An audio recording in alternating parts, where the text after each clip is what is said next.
الحمد لله الذي تجري بأمره المقادير. أعوذ بالله من الشيطان الرجيم. وكل إنسان ألزمناه طائره في عنقه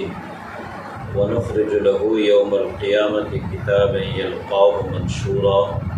اقرأ كتابك كفى بنفسك اليوم عليك حسيبا. میرے نہایت واجب القدر معزز سامعین ناظرین، السلام علیکم ورحمۃ اللہ وبرکاتہ۔ میں ہوں آپ کا بھائی حافظ محمد اقبال، اور ایک عرصے دراز کے بعد، مکمل 1 سال کے بعد، میں اپنے اس ادارے میں بیٹھ کر الحرمین قرآن کمپلیکس محلہ حافظ آباد میں آپ سے مخاطب ہوں۔ میری بھی عجیب زندگی ہے۔ شاعر کہتے ہیں کبھی عرش پر کبھی فرش پر، کبھی عرش پر کبھی فرش پر، کبھی اس کے در کبھی در پدر، غم عاشقی تیرا شکریہ کہ ہم کہاں سے کہاں گزر گئے۔ تو 1 سال بعد میں اپنے اس ادارے سے آپ دوستوں کے سامنے مخاطب ہوں، اور آج میرا موضوع ہے کتاب زندگی۔ آپ نے سنا ہوگا دنیا میں فلاں آدمی مصنف ہے، کسی نے 2 کتابیں، کسی نے 1 کتاب، کسی نے 1200 کتابیں لکھی ہیں، بڑی بات ہے۔ لیکن آپ کو یہ معلوم نہیں ہے کہ دنیا میں آنے والا ہر آدمی مصنف ہے، ہر آدمی ایک کتاب لکھ رہا ہے۔ اس کتاب کی خاصیت یہ ہے کہ جب انسان پیدا ہوتا ہے، یہ کتاب انسان کے حوالے کی جاتی ہے، اور اس کتاب کے اندر تمام اوراق خالی اور سادہ ہے۔ اس کے پہلے صفحے پہ لکھا ہوا ہے پیدائش، اور آخری صفحے پہ لکھا ہے موت۔ ہر آدمی اس کتاب کو تصنیف کرتا ہے، اور تنہا اس کتاب کا مصنف ہے، تنہا اس کتاب کا مصنف۔ اس تصنیف کے اندر دنیا کا کوئی آدمی اپنی طرف سے، کوئی غیر آدمی 1 حرف بھی درج نہیں کر سکتا۔ ہر روز جب صبح طلوع ہوتی ہے، صبح ہوتی ہے، تو یہ آدمی 1 ورق الٹ دیتا ہے۔ پہلے ورق میں لکھنے کے بعد، پہلے ورق میں بندے کے اعمال محفوظ ہونے کے بعد یہ ورق الٹ دیتا ہے، اور پھر اس کی یہ تصنیف شروع ہو جاتی ہے۔ اس کے اندر بندے کے الفاظ بھی درج ہوتے ہیں، بندے کا عمل بھی درج ہوتا ہے، اور بندے کے رویے اور روش کو بھی اس کتاب کے اندر محفوظ کیا جاتا ہے۔ بندے کی ایک حرکت، ایک ادا، سوچ، فکر اس کتاب میں محفوظ کر دیا جاتا ہے۔ اور میں نے پہلے عرض کر دیا کہ کوئی اور آدمی اس کتاب کے اندر 1 حرف بھی نہیں لکھ سکتا۔ یہ آدمی تنہا اس کتاب کا مصنف ہے، اور روزانہ یوں 1 ورق الٹتا ہے، پھر تحریر کرتا ہے، اور کرتے کرتے کرتے ایک دن وہ آ جاتا ہے کہ یہ آخری سانس لیتا ہے، اس کی یہ تصنیف مکمل ہو جاتی ہے، محفوظ کر دی جاتی ہے، اور قیامت کے دن قرآن کہتا ہے وَكُلَّ إِنسَانٍ أَلْزَمْنَاهُ طَائِرَهُ فِي عُنُقِهِ، یہ تصنیف بطور اعمال نامہ بندے کے گلے میں لٹکا دی جائے، اور اس سے کہا جائے گا اقرأ کتابک کفیٰ بنفسک اليوم علیک حسیبا۔ اے میرے بندے، آپ نے اس تصنیف کو آپ پڑھنا شروع کر دے، اپنے عمل کو خود دیکھ لے، پڑھ لے، اپنے الفاظ کو دیکھ لے کہ تو دنیا میں کہتا رہا، کرتا رہا۔ ما یلفظ من قول الا لدیہ رقیب عتید۔ ہم جو بات کر لیتے ہیں تو یوں باتیں ہوا میں نہیں اڑتی۔ دنیا میں محاسبہ ہو یا نہ ہو، دنیا میں انصاف ہو یا نہ ہو، لیکن ما یلفظ من قول الا لدیہ رقیب عتید، ہر بندے کے ایک لفظ اس کے اعمال نامے میں لکھ دیا جاتا ہے، اور پھر کوئی آدمی، کوئی طاقت، کوئی فرشتہ ان کے اس الفاظ کو مٹا نہیں سکتا۔ یہ ہمیشہ کے لیے تصنیف محفوظ ہو جاتی ہے۔ اور جب یہ پیش ہوگا اس ترازو کے سامنے، ایک تو دنیا کے ترازو ہے، دنیا کا انصاف ہے، دنیا کی عدالتیں ہیں، دنیا کی جرگیں ہیں، دنیا کے فیصلے ہیں، یہاں پہ آپ رشوت بھی دے سکتے ہیں، یہاں پہ شفارت بھی ہو سکتی ہے، یہاں بندہ اپنی مال و دولت کے بوتے پہ اپنے آپ کو چھڑا بھی سکتا ہے، اپنے عہدے اور دبدبے کی بنیاد پر یہ بری بھی ہو سکتا ہے، خاندانی اثر و رخ کی وجہ سے یہ بچ بھی سکتا ہے، لیکن جب اس ترازو کے سامنے انسان کھڑا ہوگا وہاں نہ شفارت چلے گی، نہ رشوت قبول کی جائے گی، نہ کسی کا دبدبہ چلے گا، نہ عہدہ چلے گا، وہاں صرف انصاف ہوگا، صرف انصاف۔ اس لیے اس سے پہلے کہ جب ہم اس ترازو کے سامنے کھڑے ہوں، اللہ کے حبیب نے فرمایا موتوا قبل ان تموتوا وحاسبوا قبل ان تحاسبوا، مرنے سے پہلے موت کی تیاری کر لو، اور اس دن سے پہلے کہ جب تمہارا حساب لیا جائے گا ایک ایک رائی کے دانے کے برابر، تمہارے فیصلوں کا حساب ہوگا، تمہارے اعمال کا حساب ہوگا، تمہارے رویوں کا حساب ہوگا، تمہاری زندگی کا حساب ہوگا، اس سے پہلے کہ تمہارا حساب لیا جائے وحاسبوا قبل ان تحاسبوا، اس سے پہلے تم اپنا محاسبہ کرو۔ اور یہ بات یاد رکھے کہ انصاف میں اور فیصلوں میں انسان معاشرتی طور پہ تو آزاد ہوتا ہے، کچھ فیصلے ایسے ہیں آپ گھر کے فیصلے کرتے ہیں تو سماج کا اس میں کیا تعلق ہے؟ معاشرہ، آپ اپنی جاگیر کے فیصلے کرتے ہیں، آپ ذاتی فیصلے کرتے ہیں، معاشرتی طور پر بندہ، دنیاوی قانون کے طور پہ انسان آزاد ہوتا ہے، کوئی پوچھ نہیں سکتا، لیکن اللہ کے قانون اور ضابطے کے مطابق، انصاف کے تقاضوں کے مطابق کوئی بندہ اس دنیا میں ایک فیصلے کے اندر بھی آزاد نہیں۔ کلکم راعٍ وکلکم مسئول عن رعیتہ، ایک فیصلے کے درمیان گھر کے اندر آپ اپنے بچے کے بارے میں فیصلہ کرتے ہیں، آپ اس میں آزاد نہیں، آپ کسی ملازم کے بارے میں فیصلہ کرتے ہیں، آپ اس میں آزاد نہیں ہیں۔ جہاں انصاف کے تقاضے پورے نہیں ہوں گے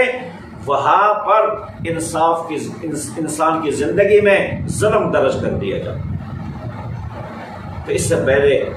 وحاسبوا قبل ان تحاسبوا، اللہ کے حبیب نے فرمایا کہ جب تمہارا حساب لیا جائے گا اس سے پہلے تم اپنا محاسبہ کر لو۔ اور لوگ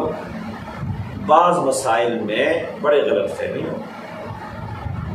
ان کو علم ہی نہیں ہے، یا علم ہے دانستہ طور پر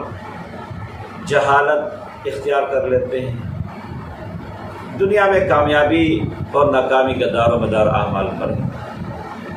اور ایک مومن کی کامیابی یہ نہیں ہے کہ دنیا میں راحت مل جائے، سکون مل جائے، زندگی اچھی ہو۔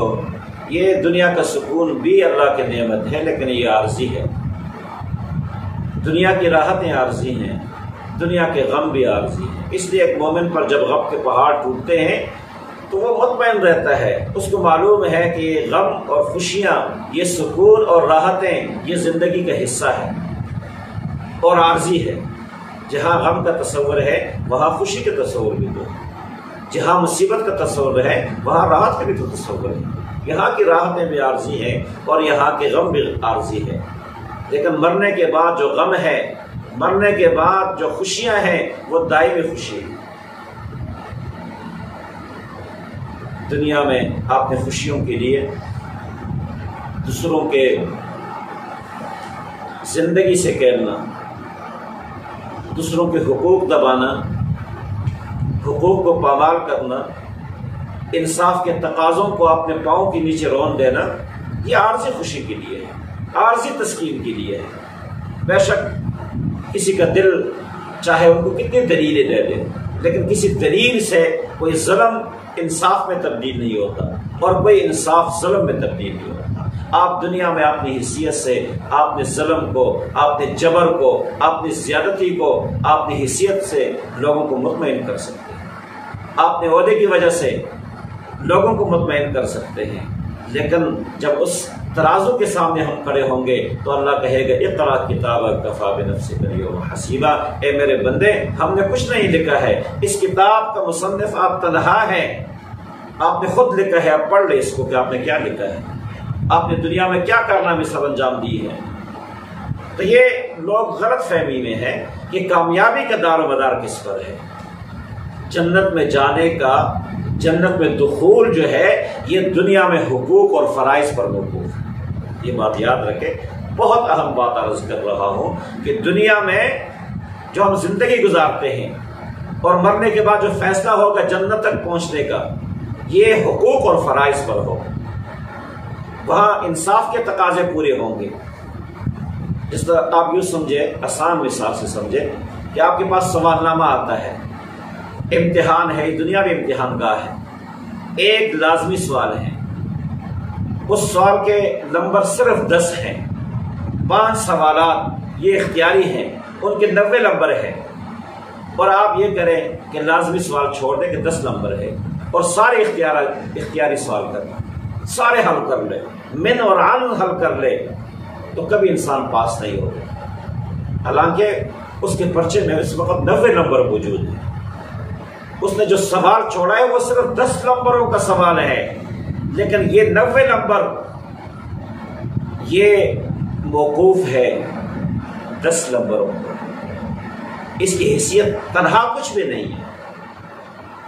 جب تک ساتھ یہ لازمی سوال کے 10 نمبر شامل نہیں ہو۔ اسی طرح حقوق اور فرائض، اس کا ثواب کیا ہے، اس کے نمبر کیا ہے، بے شک تھوڑے ہو، لیکن اس پر جنت پہ جانا موقوف ہے۔ ایک آدمی جنت تک اس وقت پہنچے گا، ویسے اللہ سب کو جنت میں لے جائے، یہ تو اللہ کی مرضی ہے، لیکن دنیا میں ایک اصول ہے، اللہ نے دنیا میں ایک اصول نافذ کی ہے کہ جنت میں دخول کے لیے، جانے کے لیے حقوق اور فرائض پورے ہوں گے تو انسان جنت میں جائے گا۔ اس کے بعد جب یہ جنت میں داخل ہوگا، اس کے بعد وہ اختیاری جو سوالات تھے، جو اس نے راستہ بنائے، یتیم خانہ بنائے، اسپتال بنا دی، اس نے لوگوں کی خدمت کر لی، اس نے مینار بنا دی، اس نے مسجد بنا دی، اس نے مدرسہ بنا دیا، پھر اس کے درجات بلند ہوں گے۔ اس کی وجہ سے یہ درجات کی بلندی کے اعمال ہے، لیکن کامیابی کے لیے لازمی سوال کو حل کرنا ضروری ہے کہ آپ کے کندھے پر کسی کا حق نہ ہو، حقوق آپ کے پورے ہوں، نہ آپ کے بچوں کا حق ہو، نہ آپ کی بیوی کا حق ہو، نہ آپ کے پڑوسی کا حق ہو، نہ آپ کے ملازم کا حق ہو، نہ ماتحت کا حق ہو، اور نہ کسی اور کا حق ہو۔